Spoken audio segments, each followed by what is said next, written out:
You seem very interested in that wasps, Monsieur Poirot. Assalamualaikum and greetings everyone.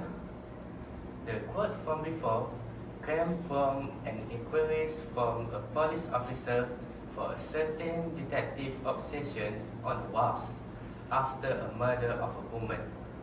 My name is Muhammad Amir HAKIM bin ABDUL LATIF, a science course student with a hobby of reading books, and I will begin my review on the books Death in the Clouds. Death in the Clouds is a part of mystery novel series by Agatha Christie featuring Hercule Poirot as the lead. It was first published in the UK by the Collins at year 1935. The mystery begins during the flight from Paris to London by the Prometheus. Busying themselves, the passengers of the rear part of Prometheus were lost in their own activity, none of them noticing the lifeless body of a woman at the end of the plane.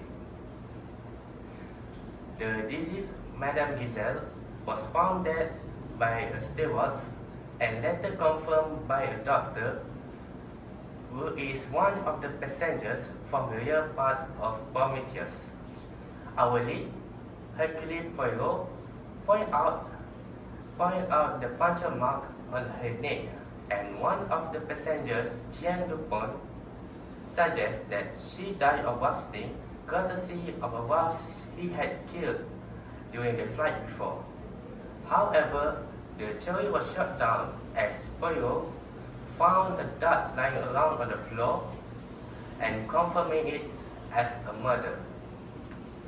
The police began their investigation as soon as the plane finished its landing, and later they would find that there is a blowpipe which happened to be hidden right behind Poirot's seat. Having himself to be one of the suspects, Poirot began his own investigation, questioning all suspects, collecting all evidence and information while trying to clear his name. After a thorough investigation and working out some surprise element, the story reached its climax as Poirot revealed the culprit, their method, and motive for the murder. And in the end of the books, the culprit was finally detained by the police.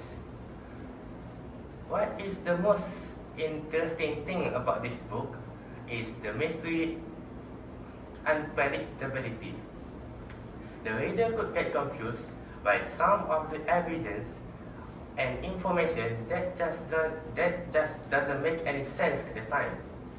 And over the course of the story, the reader needs to work harder so they could connect one information to the other to get a clearer picture of the crime.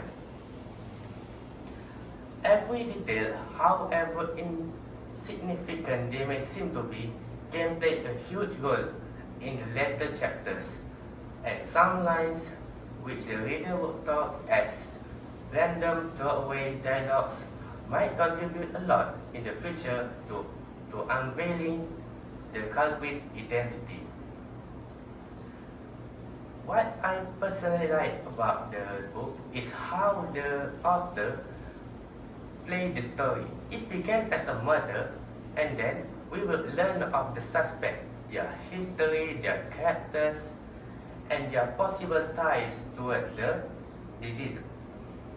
And then, at later part of the chapters, we would found a twist on the culprit's personal life, and all of this leading to a very satisfying ending.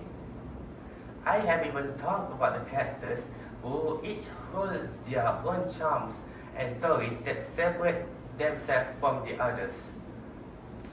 And then there is the humor that the author implements in her story, like how she made fun of others mystery writers, and how the lead character Poirot trying to play matchmaking with some of the suspects. And what I learned from this book is that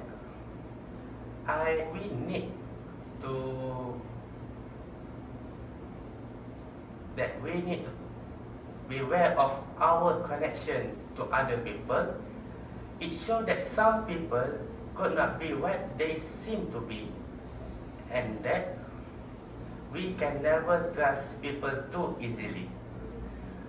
In this instance, the culprit act under the guise of a normal person to fool the others.